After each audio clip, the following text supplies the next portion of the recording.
Chapter में अब हम गुप्त साम्राज्य के बारे में पढ़ेंगे।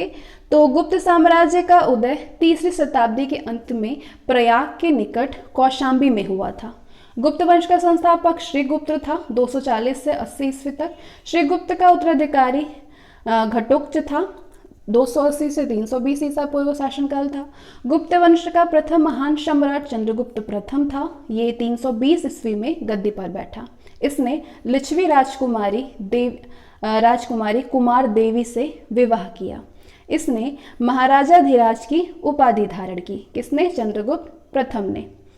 गुप्त संवत 319 से 320 की शुरुआत चंद्रगुप्त प्रथम ने की थी। गुप्त संवत की स्थापना शुरुआत चंद्रगुप्त प्रथम ने किया था। चंद्रगुप्त प्रथम का उत्तराधिकारी समुद्रगुप्त हुआ, जो कि 335 ईस्वी में राजगद्दी पर बैठा। इसने आर्यावर्त के 9 शासकों और दक्षिणावर्त के 12 शासकों को पराजित किया। इन्हीं विजयों के कारण इसे भारत का नेपोलियन कहा जाता है। समुद्रगुप्त को भारत का नेपोलियन भी कहा जाता है। इसने अश्वमेध कर्ता, विक्रमंक और परम भागवत की उपाधि धारण की। इसे कविराज भी कहा जाता है। समुद्रगुप्त विष्णु का उपासक था। समुद्रगुप्त संगीत प्रेमी भी था। ऐसा अनुमान उसके सिक्कों पर उसे वीणा वादन करते हुए दिखाया जाने से लगाया गया है। समुद्रगुप्त का दरबारी कवि हरिशेर था, जिसने इलाहाबाद प्रशस्ति लेख की रचना की। एक नोट है, परम भागवत की उपाधि धारण करने वाला प्रथम गुप्त शासक समुद्रगुप्त था। समुद्रगुप्त का उत्तराधिकारी चंद्रगुप्त द्वितीय हुआ, जो कि 380 ईस्वी में राजगद्दी पर बैठा। चंद्रगुप्त द्वितीय के शासनकाल में चीनी बौद्ध यात्री फाहियान भारत आया था। फाहियान किसके शासनकाल में आया था? चंद्रगुप्त द्वितीय के शासनकाल में आया था। शकों पर विजय के उपलक्ष्य में चंद्रगुप्त द्वितीय ने चांदी के सिक्के चलवाए। शाब चंद्रगुप्त द्वितीय का राजकवि था। चंद्रगुप्त द्वितीय के समय में पाटलिपुत्र और उज्जैनी विद्या के प्रमुख केंद्र थे। अनुश्रुति के अनुसार चंद्रगुप्त द्वितीय के दरबार में 9 विद्वान की एक मंडली निवास करती थी, जिसे कि नवरत्न कहा गया है। महाकवि कालिदास इनमें संभवतः इनमें अग्रगण्य थे। कालिदास के अलावा इनमें धन्वंतरी, छपड़क जो कि फलित ज्योतिष के विद्वान थे, अमर सिंह कोशकार जो कि कोशकार थे, शंकु जो कि वास्तुकार थे, वेताल भट्ट घटकरपर, वाराहमिहिर जो कि खगोल विज्ञानी थे और वररुचि जैसे विद्वान थे। चंद्रगुप्त द्वितीय का संधि विग्रहिक सचिव वीरसेन शैव मतालंबी था, जिसने कि शिव की पूजा के लिए उदयगिरी पहाड़ी पर एक गुफा का निर्माण करवाया था। वीरसेन व्याकरण, न्याय मीमांसा और शब्द का प्रकांड पंडित था और एक कवि भी था। चंद्रगुप्त द्वितीय का उत्तराधिकारी कुमारगुप्त प्रथम या फिर जिसको गोविंद गुप्त भी कहा जाता है वो हुआ। चंद्रगुप्त द्वितीय का उत्तराधिकारी कुमारगुप्त या गोविंद गुप्त था।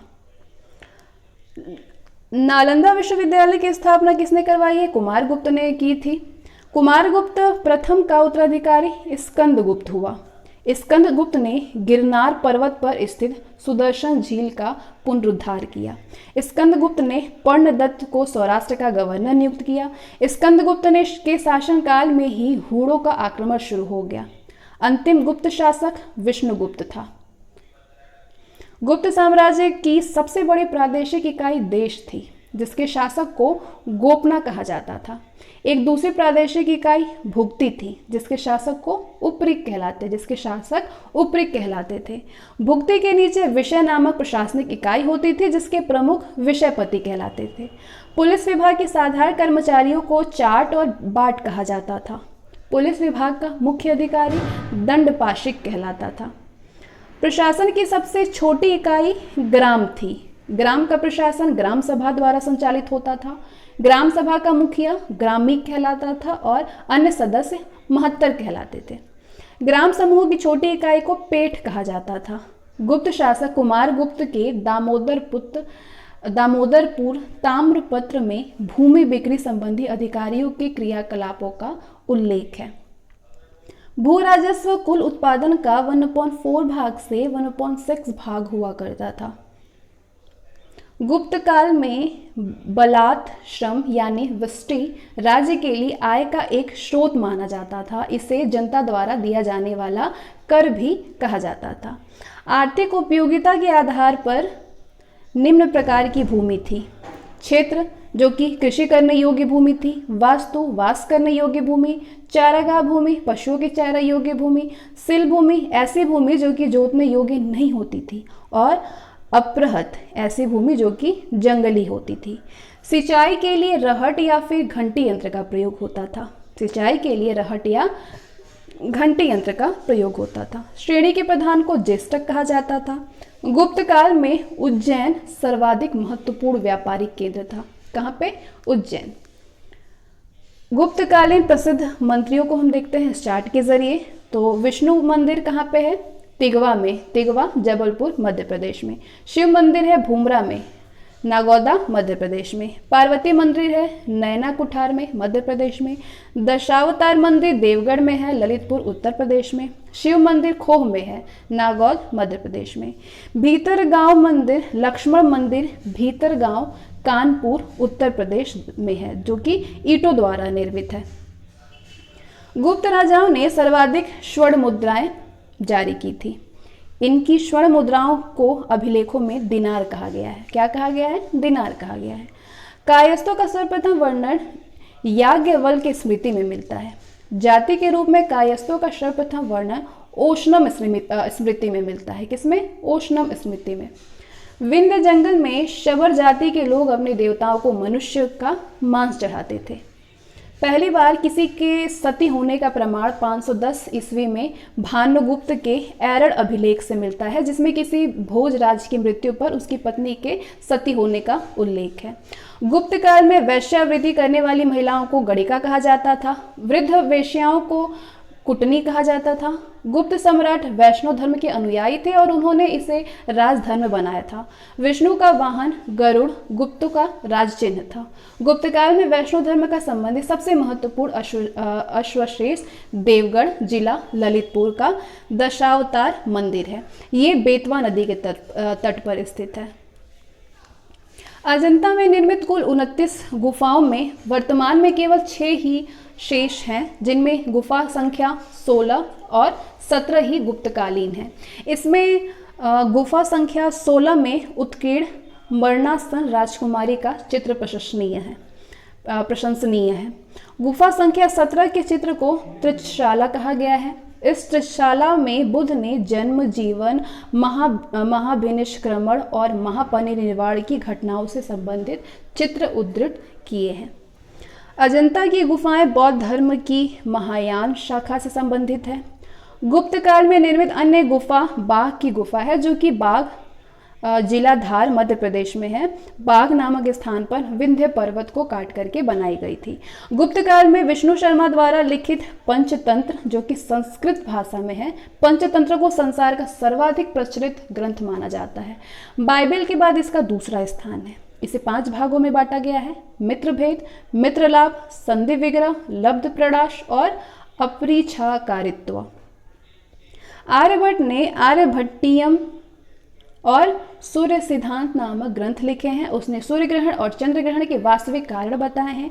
आर्यभट्ट पहला भारतीय नक्षत्र वैज्ञानिक था जिसने की घोषणा की कि पृथ्वी अपनी धुरी पर घूमती है। वराहमिहिर ने बृहत संहिता, पंच सिद्धांत, बृहज्जातक और लघु जातक की रचना की। बृहत संहिता में नक्षत्र विद्या, वनस्पति शास्त्र, प्राकृतिक इतिहास और भौतिक भूगोल के विषयों पर चर्चा की गई है। ब्रह्मगुप्त इस युग के महान नक्षत्र वैज्ञानिक और गणितज्ञ थे। ब्रह्मगुप्त, उसने ये घोषणा करके न्यूटन के सिद्धांत की पूर्व कल्पना कर ली। प्रकृति के एक नियम के अनुसार सभी वस्तुएं पृथ्वी पर गिरती है, क्योंकि पृथ्वी स्वभाव से ही सभी वस्तुओं को अपनी ओर आकर्षित करती है। गुप्त काल में पलकानव ने पशु चिकित्सा पर हस्यायुर्वेद लिखा है। नवीनतम की रचना गुप्त काल में की गई है। इस पुस्तक में नुस्खे, सूत्र और उपचार विधियां दी गई हैं।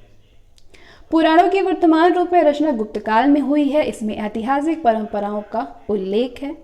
संस्कृत गुप्त राजाओं की शासकीय भाषा थी। गुप्त राजाओं की शासकीय भाषा संस्कृत थी।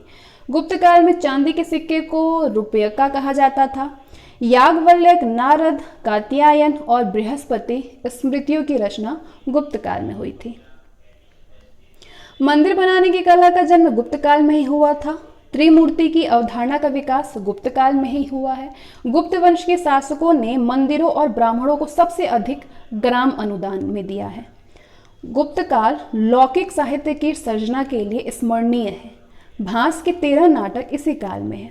शूद्रक का लिखा नाट्य मृच्छकटिकम या माटी की खिलौना गाड़ी, जिसमें कि निर्धन ब्राह्मण के साथ वैश्या का प्रेम वर्णित है, प्राचीन नाटकों में सर्वोत्कृष्ट माना जाता है। कालिदास की कृति अभिज्ञान शाकुंतलम, जो कि राजा दुष्यंत और शकुंतला की प्रेम कथा है, प्रथम भारतीय रचना है जिसका अनुवाद यूरोपीय भाषाओं में हुआ है। ऐसी दूसरी रचना है भगवद गीता। सांस्कृतिक उपलब्धियों के कारण गुप्त काल को भारतीय इतिहास का स्वर्ण युग कहा जाता है। तो स्वर्ण युग किसको कहा जाता है? गुप्त काल को। एक इंपॉर्टेंट नोट है, नगरों का क्रमिक पतन गुप्त काल की महत्वपूर्ण विशेषता थी। इसके बाद अब हम बात करते हैं, नेक्स्ट चैप्टर को कवर करेंगे हम, वाकाटक। वाकाटक राजवंश। वाकाटक राजवंश की स्थापना 255 ईस्वी के लगभग विंध्य शक्ति नामक व्यक्ति ने की थी। इसके पूर्वज सातवाहनों के अधीन बरार यानी विदर्भ के स्थानीय शासक थे। विंध्य शक्ति के बाद उसका पुत्र प्रवरसेन प्रथम शासक हुआ। वाकाटक वंश का वो अकेला ऐसा शासक था जिसने कि सम्राट की उपाधि धारण की थी। पुराणों से पता चलता है कि इसने 4 अश्वमेघ यज्ञ किया था। प्रवरसेन के बाद वाकाटक साम्राज्य जो है 2 शाखाओं में विभक्त हो गया, प्रधान शाखा और बासीय शाखा यानी वर्षगुल्लम। दोनों शाखाएं समानांतर रूप से शासन किया। दोनों शाखाओं ने प्रधान शाखा के प्रमुख राजा रुद्रसेन प्रथम, प्रभावती गुप्त का संरक्षण काल, प्रवरसेन द्वितीय, नरेंद्र सेन और पृथ्वीसेन द्वितीय। गुप्त शासक चंद्रगुप्त द्वितीय ने अपनी पुत्री प्रभावती गुप्ता का विवाह वाकाटक नरेश रुद्रसेन द्वितीय से किया। वाकाटकों का राज्य गुप्त और शक राज्यों के बीच था। राज्य पर विजय प्राप्त करने के लिए चंद्रगुप्त द्वितीय ने इस संबंध को स्थापित किया था। विवाह के कुछ समय बाद ही रुद्रसेन द्वितीय की मृत्यु हो गई। चूंकि उसके दोनों पुत्र दिवाकर सेन और दामोदर सेन अवयस्क थे और प्रभावती गुप्ता ने शासन संभाला था। ये काल वाकाटक गुप्त संबंध का स्वर्ण काल रहा। प्रभावती गुप्ता के संरक्षण काल के बाद उसका कनिष्ठ पुत्र दामोदर सेन प्रवरसेन द्वितीय के नाम से ही गद्दी पर बैठा। पृथ्वीसेन द्वितीय वाकाटकों की प्रधान शाखा का अंतिम शासक था। उसके बाद उसका राज्य वसीम शाखा के हरिशेन के हाथों में चला गया। अब वसीम शाखा के वाकाटक वंश की इस शाखा की स्थापना, वसीम शाखा की स्थापना 330 ईस्वी में सम्राट प्रवरसेन के छोटे पुत्र सर्वसेन ने किया था। उसने वत्सगुल्म नामक स्थान पर एक स्वतंत्र राज्य की स्थापना की। वत्सगुल्म महाराष्ट्र के अकोला जिले में आधुनिक बासिम में स्थित था। बासिम शाखा के प्रमुख राजा सर्वसेन, विंध्य शक्ति द्वितीय, प्रवरसेन द्वितीय, हरिशेन था। हरिशेन बासिम शाखा का सर्वाधिक शक्तिशाली शासक था और ये वाकाटक वंश का अंतिम ज्ञात शासक था। वाकाटक वंश के राजा प्रवरसेन द्वितीय ने मराठी प्राकृतिक काव्य सेतुबंध की रचना की और सर्वसेन हरिविजय नामक प्राकृतिक काव्य ग्रंथ लिखा। संस्कृत की वैदर्भी शैली का पूर्ण विकास वाकाटक नरेशों के दरबार में हुआ। कुछ विद्वानों का मत है कि चंद्रगुप्त द्वितीय के राजकवि कालिदास ने कुछ समय तक प्रवरसेन द्वितीय की राज्यसभा में निवास किया था। वहां उन्होंने उसके सेतुबंध का संशोधन किया और वैदर्भी शैली में अपना काव्य मेघदूत लिखा। वाकाटक नरेश ब्राह्मण धर्मावलंबी थे। वे शिव और विष्णु के उपासक थे। वाकाटक नरेश पृथ्वीसेन द्वितीय ने सामंत व्याघ्रदेव ने नचना की मंदिर का निर्माण करवाया। अजंता का 16वां और 17वां गुहा विहार और 19वां गुहा चैत्य का निर्माण वाकाटकों के ही शासनकाल में हुआ था। वाकाटक के बाद आते हैं हम नेक्स्ट चैप्टर में। अब हम बात करेंगे पुष्यभूति वंश या वर्धन वंश के बारे में। गुप्त वंश के पतन के बाद जिन नए राजवंशों का उद्भव हुआ था उनमें मैत्रक, मौखरी, पुष्यभूति, परवर्ती गुप्त और गौड़ प्रमुख है। इन राजवंशों में पुष्यभूति वंश के शासकों ने सबसे विशाल साम्राज्य स्थापित किया। पुष्यभूति वंश के संस्थापक पुष्यभूति था। इनकी राजधानी थानेश्वर जो कि हरियाणा प्रांत के कुरुक्षेत्र जिले में स्थित वर्तमान थानेसर स्थान है वहाँ पे था। इनकी राजधानी थानेश्वर में था। प्रभाकर वर्धन इस वंश की स्वतंत्रता का जन्मदाता था और प्रथम प्रभावशाली शासक भी था, जिसने कि परम भट्टारक और महाराजा धीराज जैसी सम्मानजनक उपाधियां धारण की थी। प्रभाकर वर्धन की पत्नी यशोमती से 2 पुत्र हैं, राज्यवर्धन और हर्षवर्धन, और एक कन्या राजश्री उत्पन्न हुई। राजश्री का विवाह कन्नौज के मौखरी राजा ग्रहवर्मा के साथ हुआ। मालवा के शासक देवगुप्त ने ग्रहवर्मा की हत्या कर दी और राजश्री को बंदी बना करके कारागार में डला दिया। राज्यवर्धन ने देवगुप्त को मार डाला, लेकिन देवगुप्त के मित्र गौड़ नरेश शशांक ने धोखा देकर के राज्यवर्धन की हत्या कर दी। एक नोट है, शशांक शैव धर्म का अनुयायी था। इसने बोधि वृत्त जो कि बोध गया में है, बोधि वृक्ष को कटवा दिया। किसने? शशांक ने। राज्यवर्धन की मृत्यु के बाद 606 ईस्वी में 16 वर्ष की अवस्था में हर्षवर्धन थानेश्वर की गद्दी पर बैठा। हर्ष को शीलादित्य के नाम से भी जाना जाता है। इसने परम भट्टारक नरेश की उपाधि धारण की। हर्ष ने शशांक को पराजित करके कन्नौज पर अधिकार कर लिया और उसे अपनी राजधानी बनाया। हर्ष और पुलकेशिन द्वितीय के बीच नर्मदा नदी के तट पर युद्ध हुआ, जिसमें कि हर्ष की पराजय हुई। चीनी यात्री हेनसोंग हर्षवर्धन के शासनकाल में भारत आया था। एक इम्पॉर्टेंट नोट है, हिनसोंग को यात्रियों में राजकुमार, नीति का पंडित और वर्तमान शाक्य मुनि कहा जाता है। वो नालंदा विश्वविद्यालय में पढ़ने और बौद्ध ग्रंथ संग्रह करने के उद्देश्य से भारत आया था। कौन? हिनसोंग। हर्ष 641 में अपने दूत चीन भेजे और 643 और 645 ईस्वी में 2 चीनी दूत उसके दरबार में आए। हर्ष ने कश्मीर के शासक से बुद्ध के दंत अवशेष बलपूर्वक प्राप्त किए। हर्ष के पूर्वज भगवान शिव और सूर्य के अनन्य उपासक थे। प्रारंभ में हर्ष भी अपने कुल देवता शिव का परम भक्त था। चीनी यात्री हिनसोंग से मिलने के बाद उसने बौद्ध धर्म की महायान शाखा को राज्याश्रय प्रदान किया और वो पूर्ण बौद्ध बन गया। हर्ष के समय में नालंदा महाविहार महायान बौद्ध धर्म की शिक्षा का प्रधान केंद्र था। हर्ष के समय में प्रयाग में प्रति 5वें वर्ष एक समारोह आयोजित किया जाता था, जिसे कि महामोक्ष परिषद कहा जाता था। हिनसोंग स्वयं 6वें समारोह में सम्मिलित हुआ था। बाणभट्ट हर्ष के दरबारी कवि थे। उन्होंने हर्षचरित और कादंबरी की रचना की। बाणभट्ट के गुरु भरचू थे। प्रियदर्शिका, रत्नावली और नागानंद नामक 3 संस्कृत नाटक ग्रंथों की रचना हर्ष ने की थी। कहा जाता है कि धावक नामक कवि ने हर्ष से पुरस्कार लेकर के उसके नाम से ये तीनों नाटक लिख दिए थे। हर्ष को भारत का अंतिम हिंदू सम्राट कहा गया है, लेकिन वो ना तो कट्टर हिंदू था और ना ही सारे देश का शासक ही। हर्ष के अधीनस्थ शासक महाराजा अथवा महासामंत कहे जाते थे। हर्ष के मंत्रिपरिषद के मंत्री को सचिव या फिर अमात्य कहा जाता था। प्रशासन की सुविधा के लिए हर्ष का साम्राज्य कई प्रांतों में विभाजित था। प्रांत को भुक्ति कहा जाता था। प्रत्येक भुक्ति का शासक राजस्थानीय, उपरिक अथवा राष्ट्रीय कहलाता था। भुक्ति का विभाजन जिलों में हुआ था। जिले की संज्ञा भी विषय, जिसका प्रधान विषयपति होता था। विषय के अंतर्गत कई पाठक होते थे, यानी अभी तहसील कह सकते हैं आधुनिक में, तो कई तहसील होते थे। ग्राम शासन की सबसे छोटी इकाई थी। ग्राम शासन का प्रधान ग्रामाक्ष पटलिक कहा जाता था। तो ये एक नोट है, एक चार्ट है जिसमें हर्ष चरित्र के अनुसार हर्ष की मंत्रिपरिषद है। भंडी प्रधान सचिव था। सिंहनाथ प्रधान सेनापति। कुंतल अश्व सेना का प्रधान था और स्कंदगुप्त गज सेना का प्रमुख था। तो पुलिसकर्मियों को चाट या फिर बाट कहा गया। दंडपाशिक और दांडिक पुलिस विभाग के अधिकारी होते थे। अश्वसेना के अधिकारियों को बृहदेश्वर, पैदल सेना के अधिकारियों को बलाधिकृत या महाबलाधिकृत कहा जाता था। हर चरित्र के सिंचाई के साधन के रूप में तुला यंत्र यानी जल पंप का उल्लेख मिलता है।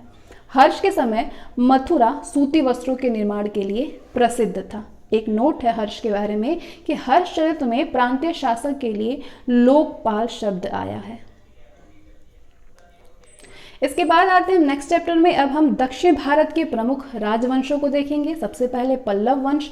पल्लव वंश का संस्थापक सिंह विष्णु था और इसकी राजधानी कांची थी, तमिलनाडु में कांचीपुरम। वो वैष्णव धर्म का अनुयायी था। किरातार्जुनीयम के लेखक भारवी सिंह विष्णु के दरबार में रहते थे। और पल्लव वंश के प्रमुख शासक हुए महेंद्र वर्मन प्रथम, नरसिंह वर्मन प्रथम, महेंद्र वर्मन द्वितीय, परमेश्वर वर्मन प्रथम, नरसिंह वर्मन द्वितीय और नंदी वर्मन द्वितीय। तो मतविलास प्रहसन की रचना महेंद्र वर्मन ने की थी। महेंद्र वर्मन शुरू होने में जैन मतावलंबी था, लेकिन बाद में तमिल संत अपर के प्रभाव में आकर के शैव बन गया। महाबलीपुरम के एकाश्म मंदिर, जिन्हें रथ कहा गया है, वहां का निर्माण पल्लव राजा नरसिंह वर्मन प्रथम के द्वारा करवाया गया था। रथ मंदिरों की संख्या 7 है। रथ मंदिरों में सबसे छोटा द्रौपदी रथ है, जिसमें कि किसी प्रकार का अलंकरण नहीं मिलता है। वातपी कोंड और महामल की उपाधि नरसिंह वर्मन प्रथम ने धारण की थी। इसके शासनकाल में चीनी यात्री हुवैन सांग कांची आया था।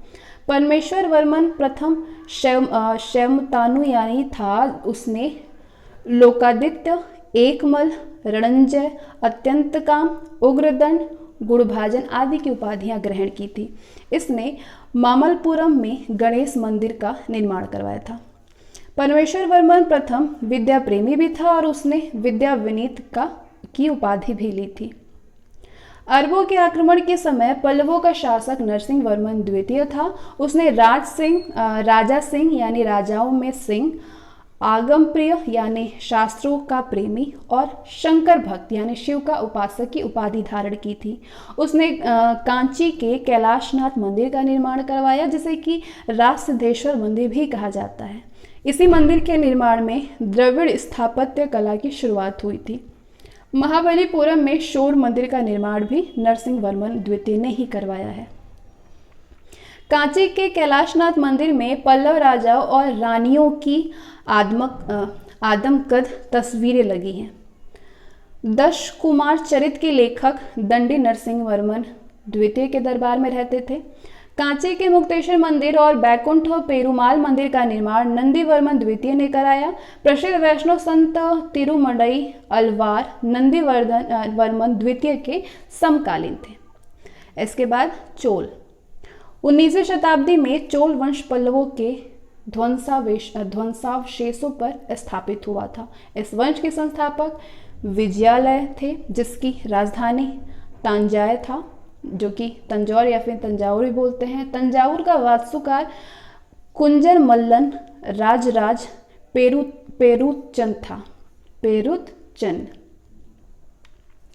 विजयालय ने नरकेसरी की उपाधि धारण की और निशुंभ सूदनी देवी का मंदिर बनवाया। चोलों का स्वतंत्र राज्य आदित्य प्रथम ने स्थापित किया। पल्लवों में विजय पाने के बाद आदित्य प्रथम ने कोदंड राम की उपाधि धारण की। तक्कोलम के युद्ध में राष्ट्रकूट नरेश कृष्ण तृतीय ने परांतक प्रथम को पराजित किया। इस युद्ध में परांतक प्रथम का बड़ा लड़का राजादित्य मारा गया।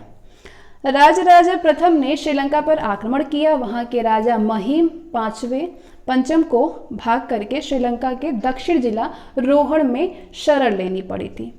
राजराज प्रथम श्रीलंका के विजेता प्रदेशों को चोल साम्राज्य का एक नया प्रांत मुंडी चोल मंडलम, जिसकी राजधानी पोलन रुवा बनाया। राजराज प्रथम शैव धर्म का अनुयायी था। इसने तंजौर में राजराजेश्वर का शिव मंदिर बनवाया।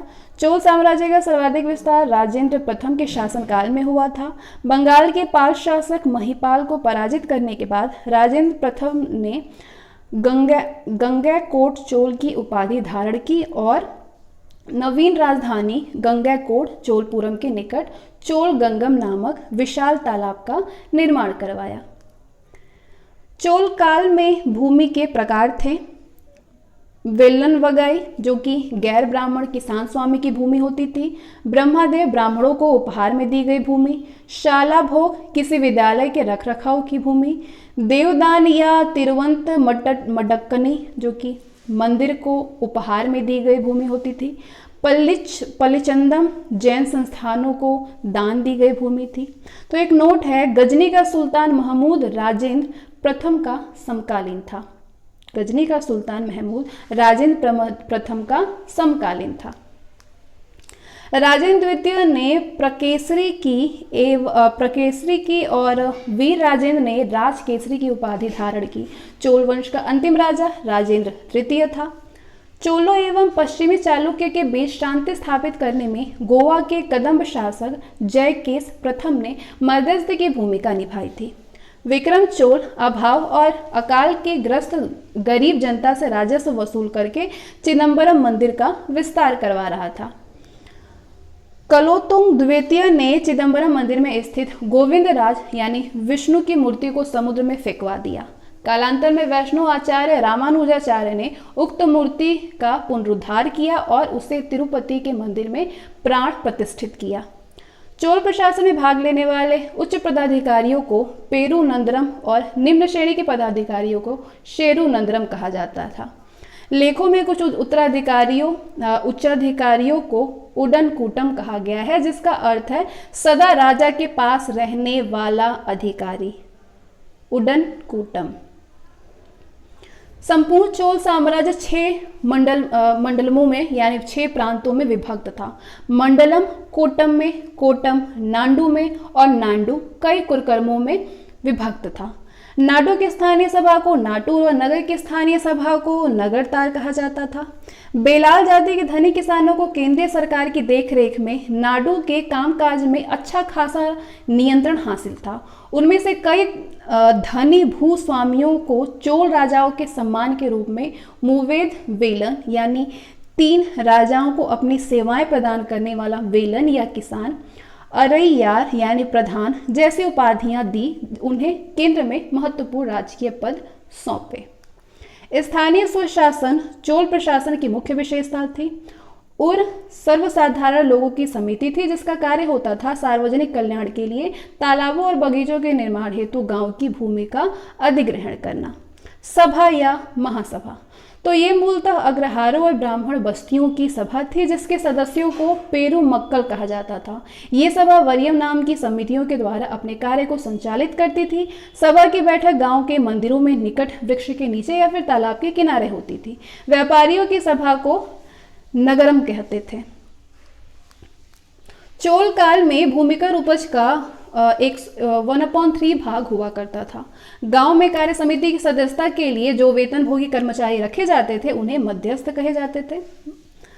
तो उत्तर मेरूर अभिलेख के अनुसार सभा की सदस्यता थी। पहली, सभा की सदस्यता के लिए इच्छुक लोगों को ऐसी भूमि का स्वामी होना चाहिए जहां से भू राजस्व वसूला जाता है। उनके पास अपना घर होना चाहिए। ये सब उत्तर मेरू अभिलेख के अनुसार सभा की सदस्यता होने के लिए सारे थे। उनकी उम्र 35 से 70 के बीच होनी चाहिए सदस्यता के लिए। उन्हें वेदों का ज्ञान होना चाहिए। उन्हें प्रशासनिक मामलों की अच्छी खासी जानकारी होनी चाहिए और ईमानदार होना चाहिए। यदि कोई पिछले 3 सालों में किसी समिति का सदस्य रहा है तो वो किसी और समिति का सदस्य नहीं बन सकता। जिसने अपने या अपने संबंधियों के खाते जमा नहीं कराए हैं वो चुनाव नहीं लड़ सकता। तो ये सारी सदस्यता के लिए शर्तें होती थी। ब्राह्मणों को दी गई कर मुक्त भूमि को चतुर्वेद, मंगलम और दान दी गई भूमि को ब्रह्मदेय कहलाती थी। चोल सेना का सबसे संगठित अंग था पदाती सेना। चोल काल में कलजू सोने के सिक्के थे। तमिल कवियों में जन्म गोंदर प्रसिद्ध कवि था जो कि कुलोत्तुंग प्रथम का राजकवि था और उसकी रचना है कलिंग तुपर्णी। कंबन कंबन ओटकुंटन और पुगलेंदी को तमिल साहित्य का और पंप पोन और रन को कन्नड़ साहित्य का त्रिरत्न कहा जाता है। पर्सी ब्राउन ने तंजौर के बृहदेश्वर मंदिर के विमान को भारतीय वास्तुकला का निकष माना है। चोलकालीन नटराज प्रतिमा को चोल कला का सांस्कृतिक सार या फिर निचोड़ कहा जाता है। चोल कांस्य प्रतिमाएं संसार की सबसे उत्कृष्ट कांस्य प्रतिमाओं में गिनी जाती है। शैव संत ईशान शिव पंडित राजेंद्र प्रथम के गुरु थे। चोल काल यानी 10वीं सदी में चोल काल का सबसे महत्वपूर्ण बंदरगाह था कावेरीपट्टनम।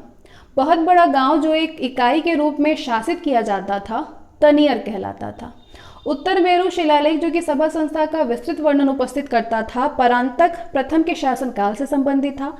चोलों की राजधानी कालक्रम के अनुसार उरैयूर था। ये चोलों की राजधानी है, ये कालक्रम के अनुसार है उरैयूर, तंजौर, गंगैकोंड, चोलपुरम और कांची। चोल काल में सड़कों की देखभाल बगान समिति करती थी। चोल काल में आम वस्तुओं के आदान प्रदान के आधार पर धान था।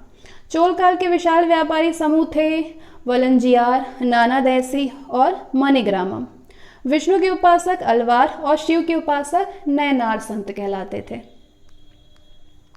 राष्ट्रकूट, अब हम पढ़ेंगे राष्ट्रकूट के बारे में। राष्ट्रकूट वंश, तो राष्ट्रकूट राजवंश का संस्थापक दंतिदुर्ग था 752 ईस्वी में। शुरुआत में वे कर्नाटक के चालुक्य राजाओं के अधीन था। इसकी राजधानी मनकीर या मान्यखेत जो कि वर्तमान में मालखेड़ या शोलापुर के निकट थी। राष्ट्रकूट वंश के प्रमुख शासक थे कृष्ण प्रथम, ध्रुव, गोविंद तृतीय, अमोघवर्ष, कृष्ण द्वितीय, इंद्र तृतीय और कृष्ण तृतीय। ये राष्ट्रकूट वंश के प्रमुख शासक थे। एलोरा के प्रसिद्ध कैलाश मंदिर का निर्माण कृष्ण प्रथम ने करवाया था। ध्रुव राष्ट्रकूट वंश का पहला शासक था जिसने कि कन्नौज पर अधिकार करने हेतु त्रिपक्षीय संघर्ष में भाग लिया और प्रतिहार नरेश वत्सराज और पाल नरेश धर्मपाल को पराजित किया। ध्रुव को धारावश भी कहा जाता था। गोविंद तृतीय ने त्रिपक्षीय संघर्ष में भाग लेकर के चक्रायुध व उसके संरक्षक धर्मपाल और प्रतिहार वंश के शासक नागभट्टम द्वितीय को पराजित किया। पल्लव, पांडव, केरल व गंग शासकों के संघ को गोविंद तृतीय ने नष्ट किया। अमोघवर्ष जैन धर्म का अनुयायी था। इसने कन्नड़ में कविराज मार्ग की रचना की। आदि पुराण के रचनाकार जिनसेन, गणितासार संग्रह के लेखक महावीराचार्य और अमोघ वृत्ति के लेखक सक्तायना अमोघवर्ष के दरबार में रहते थे। अमोघवर्ष ने तुंगभद्रा नदी में जल समाधि लेकर के अपने जीवन का अंत किया।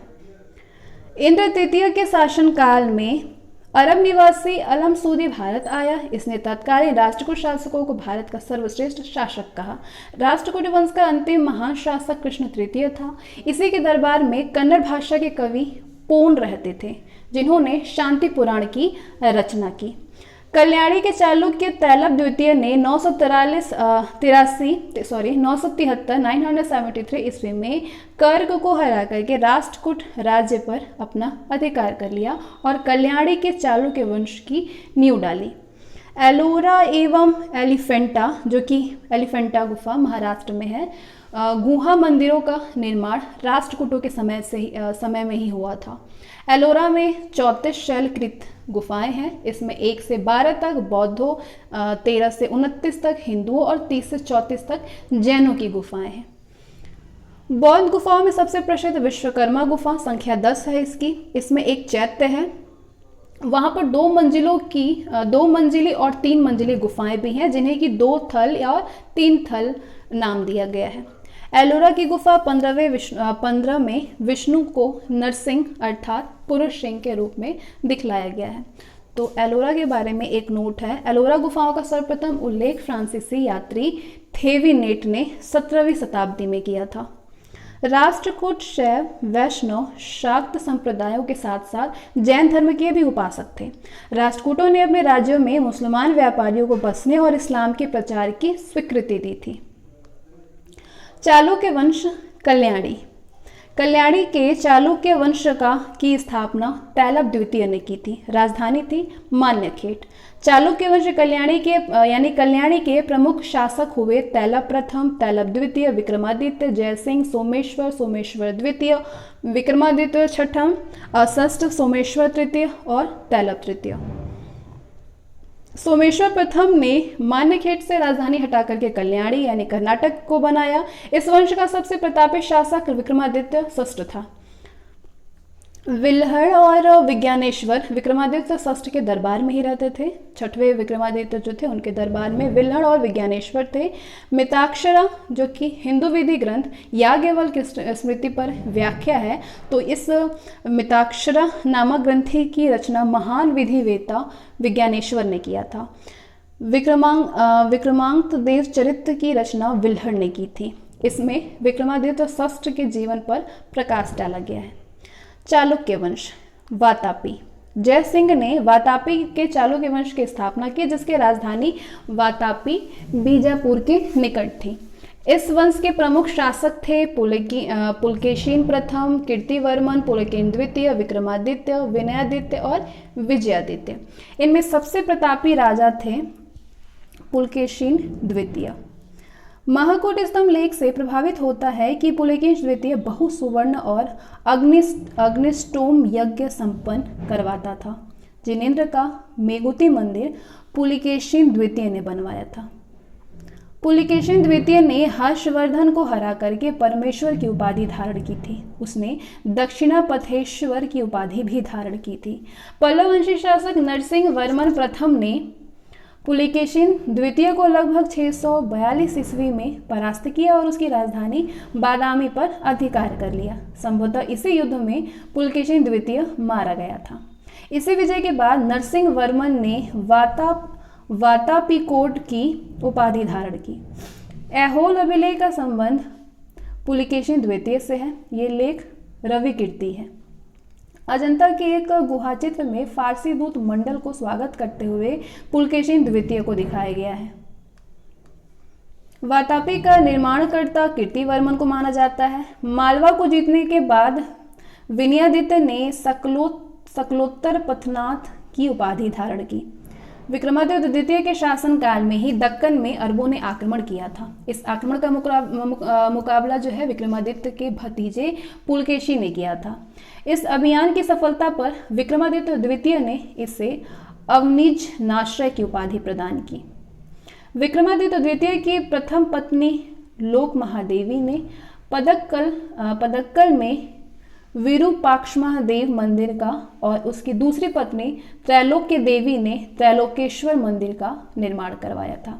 इस वंश का अंतिम राजा कीर्तिवर्मन द्वितीय था। इसे इसके सीमांत दंती दुर्ग ने परास्त कर एक नए वंश राष्ट्रकूट वंश की स्थापना की।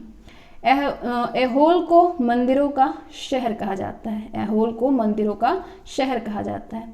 चालुक्य वंश बेंगी।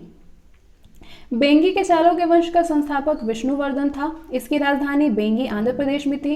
इस वंश के सबसे प्रतापी राजा विजयादित्य तृतीय था, जिसका सेनापति पंडरंग था। यादव वंश। देवगिरी के यादव वंश की स्थापना भिल्लम पंचम ने की थी। इसकी राजधानी देवगिरी थी। इस वंश का सबसे प्रतापी राजा सिंघर था। इस वंश का अंतिम स्वतंत्र शासक रामचंद्र था, जिसने अलाउद्दीन की सेनापति मलिक काफूर के सामने आत्मसमर्पण किया था। होयसल वंश। द्वार समुद्र के होयसल वंश की स्थापना विष्णुवर्धन ने किया था। होयसल वंश यादव वंश की एक शाखा थी। बेलूर में चिन्ना केशव मंदिर का निर्माण विष्णुवर्धन ने 1117 में किया था। होयसल वंश का अंतिम शासक वीर बल्लाल तृतीय था, जिसे कि मलिक काफूर ने हराया था।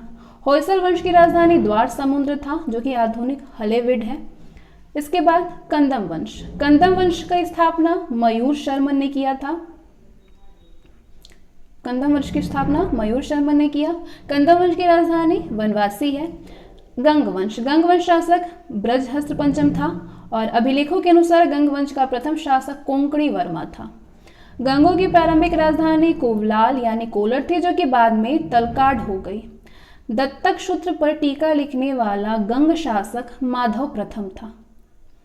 काकतीय वंश का संस्थापक बीटा प्रथम था, जिसने नलगोंडा यानी हैदराबाद में एक छोटे से राज्य का गठन किया, जिसकी राजधानी अमरकोंड थी। इस वंश का सबसे शक्तिशाली शासक गणपति था। रुद्रमा देवी गणपति की बेटी थी, जिसने रुद्रदेव महाराज का नाम ग्रहण किया, जिसने कि 35 वर्ष तक शासन किया।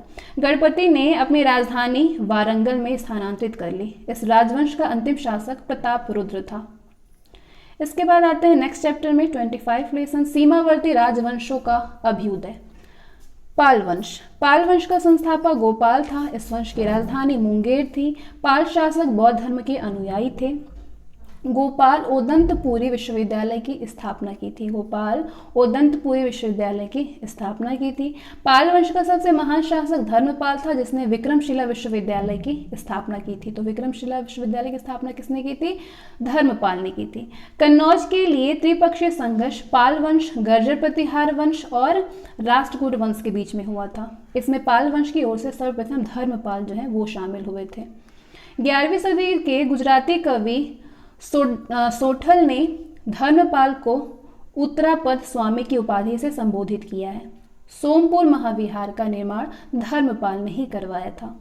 ओदंतपुरी बिहार के प्रसिद्ध बौद्ध मठ का निर्माण देवपाल ने करवाया था। ओदंतपुरी के प्रसिद्ध बौद्ध मठ जो है उसका निर्माण देवपाल ने करवाया था।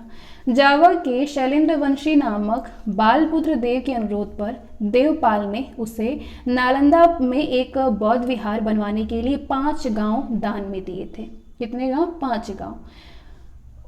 गौड़ी रीति नामक साहित्यिक विद्या का विकास पाल शासकों के समय में हुआ था। सेन वंश की स्थापना सामंत सेन ने राण में की थी। इसकी राजधानी नादिया लखनौती थी। सेन वंश के प्रमुख शासक विजय सेन, बल्लाल सेन और लक्ष्मण सेन थे।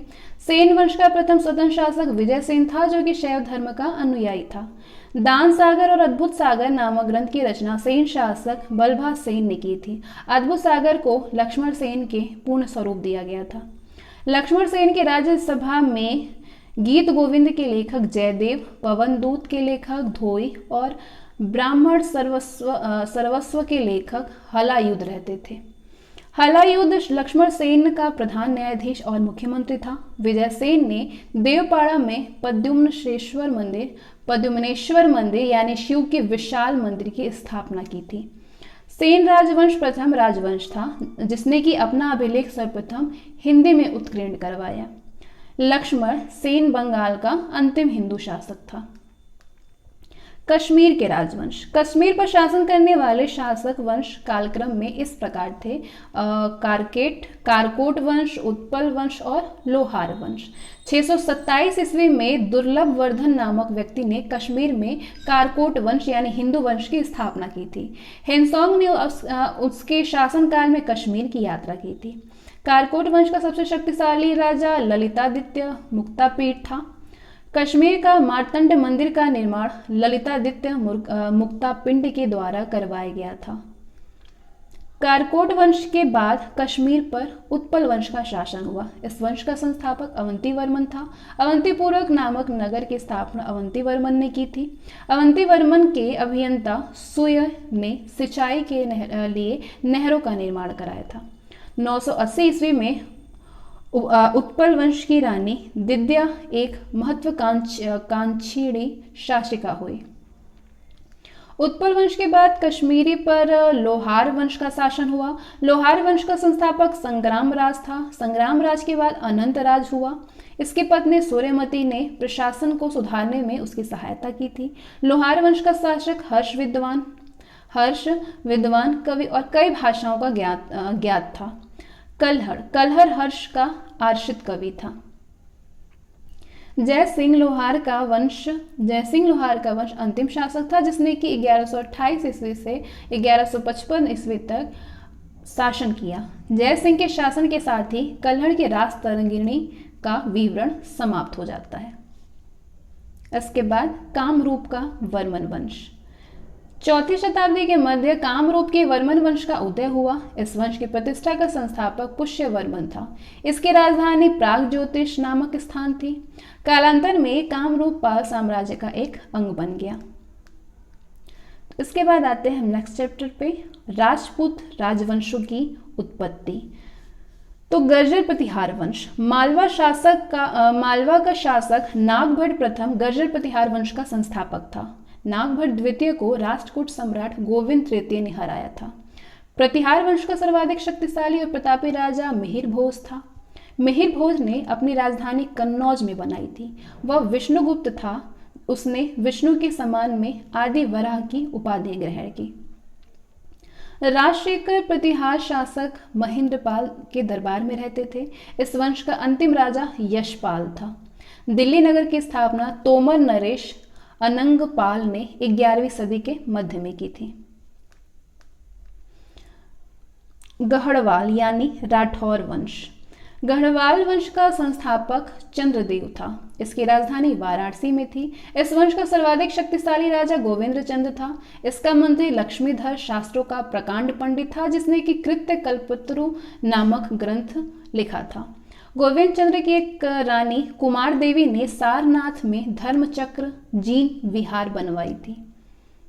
पृथ्वीराज तृतीय ने स्वयंवर से जयचंद्र की पुत्री संयोगिता का अपहरण कर लिया था। इस वंश का अंतिम शासक जयचंद्र था, जिसे कि गोरी ने 1194 के चंदावर युद्ध में मार डाला था। इसके बाद चाहमान या चौहान वंश, तो चौहान वंश का संस्थापक वासुदेव था। इस वंश की प्रारंभिक राजधानी अहिच्छत्र थी। बाद में अजय राज द्वितीय ने अजमेर नगर की स्थापना की और उसे राजधानी बनाया। इस वंश का सबसे शक्तिशाली शासक अरोराज के पुत्र विग्रहराज चतुर्थ विसलदेव हुआ था, जिसने कि हरिकेली नामक संस्कृत नाटक की रचना की। सोमदेव विग्रहराज चतुर्थ के राजकवि थे। इन्होंने ललित विग्रहराज नामक नाटक लिखा था। अढ़ाई दिन का झोपड़ा नामक मस्जिद शुरू में विग्रहराज चतुर्थ द्वारा निर्मित एक विद्यालय था। पृथ्वीराज तृतीय इस वंश का अंतिम शासक था।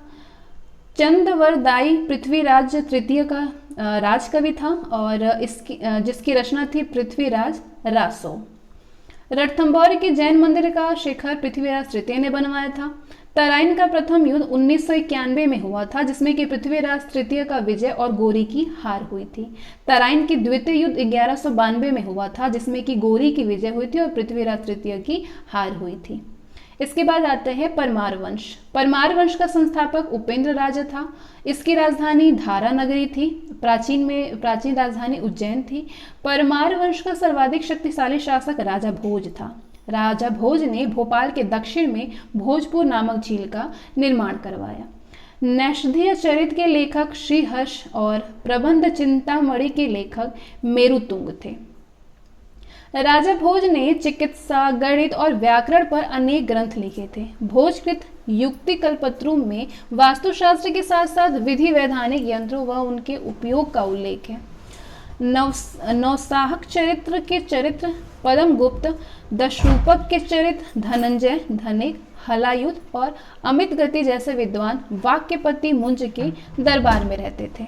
कविराज की उपाधि से विभूषित शासक था राजा भोज। भोज ने अपनी राजधानी में सरस्वती मंदिर का निर्माण कराया था। इस मंदिर के परिसर में संस्कृत विद्यालय भी खोला गया था। राजा भोज के शासनकाल में धारा नगरी विद्या व विद्वानों का प्रमुख केंद्र था। इसने चित्तौड़ में त्रिभुवन नारायण मंदिर का निर्माण करवाया। भोजपुर नगर की स्थापना राजा भोज ने की थी। परमार वंश के बाद तोमर वंश का, उसके बाद चाहमान वंश का और अंत में 1297 में अलाउद्दीन खिलजी के सेनापति नसरत खां और उल्लूक खां ने मालवा पर अधिकार कर लिया। इसके बाद आते हैं चंदेल वंश पे। तो प्रतिहार साम्राज्य के पतन के बाद बुंदेलखंड की भूमि पर चंदेल वंश का स्वतंत्र राजनीतिक इतिहास प्रारंभ हुआ। बुंदेलखंड का प्राचीन नाम जेजाक भुक्ति है।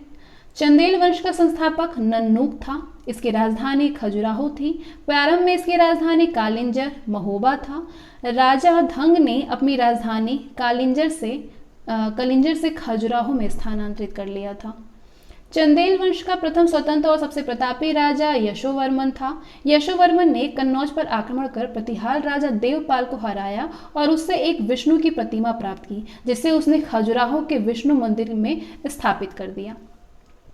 धंग ने जिन्ननाथ, विश्वनाथ और वैद्यनाथ मंदिर का निर्माण कराया। कंदरिया महादेव मंदिर का निर्माण धंगदेव ने 999 ईस्वी में किया। धंग ने गंगा यमुना के संगम में शिव की आराधना करते हुए अपने शरीर का त्याग किया था। चंदेल शासक विद्याधर ने कन्नौज के प्रतिहार शासक राज्यपाल की हत्या कर दी, क्योंकि उसने महमूद के आक्रमण का सामना किए बिना ही आत्मसमर्पण कर दिया था। इसलिए विद्याधर ही अकेला ऐसा भारतीय नरेश था जिसने कि महमूद गजनी की महत्वाकांक्षाओं का सफलतापूर्वक प्रतिरोध किया था। चंदेल शासक कीर्तिवर्मन की राज्यसभा में रहने वाले कृष्ण मिश्र ने प्रबोध चंद्रोदय की रचना की थी। इन्होंने महोबा के समीप कीर्ति सागर नामक जलाशय का निर्माण किया। आल्हाउदल नामक 2 सेना नायक परमदीर देव के दरबार में रहते थे, जिन्होंने पृथ्वीराज चौहान के साथ युद्ध करते हुए अपनी जान गंवाई थी। चंदेल वंश का अंतिम शासक परमदीर देव था। 1202 ईस्वी में कुतुबुद्दीन ऐबक की अधीनता स्वीकार कर ली। इस पर उसके मंत्री अजय देव ने उसकी हत्या कर दी। सोलंकी वंश और गुजरात के चालुक्य शासक। तो सोलंकी वंश का संस्थापक मूलराज प्रथम था। इसकी राजधानी अनहिलवाड़ थी। मूलराज प्रथम शैव धर्म का अनुयायी था। भीम प्रथम के शासनकाल में महमूद गजनी ने सोमनाथ के मंदिर पर आक्रमण किया था। भीम प्रथम के सामंत बिमल में आरबू पर्वत पर दिलवाड़ा का प्रसिद्ध जैन मंदिर बनवाया। सोलंकी वंश का प्रथम शक्तिशाली शासक जयसिंह सिद्धराज था। प्रसिद्ध जैन विद्वान हेमचंद जयसिंह सिद्धराज के दरबार में था। माउंट आबू पर्वत जो कि राजस्थान में है, माउंट आबू पर्वत पर एक मंडप बना करके जयसिंह सिद्धराज ने अपने 7 पूर्वजों की गजरोही मूर्तियों की स्थापना की। मुडेरा के सूर्य मंदिर का निर्माण सोलंकी राजाओं के शासनकाल में हुआ था। सिद्धपुर में रुद्रमाकाल के मंदिर का निर्माण जयसिंह सिद्धराज ने किया था। सोलंकी शासक कुमारपाल जैन मतानुयायी था। वो जैन धर्म के अंतिम राजकीय प्रवर्तक के रूप में प्रसिद्ध था। सोलंकी वंश का अंतिम शासक भीम द्वितीय था। भीम द्वितीय एक सामंत लवर प्रसाद ने गुजरात में बघेल वंश की स्थापना की थी। बघेल वंश का कर्ण द्वितीय गुजरात का अंतिम हिंदू शासक था। इसने अलाउद्दीन खिलजी की सेनाओं का मुकाबला किया था। कलचुरी चेदी वंश। कलचुरी वंश का संस्थापक कोक्कल था। इसकी राजधानी त्रिपुरी थी। कलचुरी वंश का एक शक्तिशाली शासक गांगेय देव था, जिसने कि विक्रमादित्य की उपाधि धारण की थी। पूर्व मध्यकाल में स्वर्ण सिक्कों के विलुप्त हो जाने के बाद इन्होंने सर्वप्रथम इसे प्रारंभ करवाया। कलचुरी वंश का सबसे महान शासक कर्णदेव था, जिसने कलिंग पर विजय प्राप्त की और त्रिकलिंगाधिपति की उपाधि धारण की। प्रसिद्ध कवि राजशेखर कलचुरी के दरबार में रहते थे। इसके बाद सिसोदिया वंश। सिसोदिया वंश के शासक अपने को सूर्यवंशी कहते थे, जो कि मेवाड़ पर शासन करते थे। मेवाड़ की राजधानी चित्तौड़ थी। अपनी विजयों के उपलक्ष्यों में विजय स्तंभ का निर्माण राणा कुंभा ने चित्तौड़ में करवाया। खतौली का युद्ध 1518 में राणा सांगा और इब्राहिम लोदी के बीच हुआ था। खतौली का युद्ध कब हुआ था? 1518 में हुआ था, राणा सांगा और इब्राहिम लोदी का। तो यहाँ से हमारा जो एंसेंट हिस्ट्री था, यानी प्राचीन इतिहास था, वो यहाँ तक ही था, ये समाप्त होता है। इसके बाद जो नेक्स्ट वीडियो आएगा उसमें हम मेडिवल हिस्ट्री को कवर करेंगे लूसेंट जीके से। तो फिर मिलते हैं नेक्स्ट वीडियो में। अगर ये वीडियो आपके लिए यूजफुल हो तो प्लीज़ से लाइक और शेयर करें।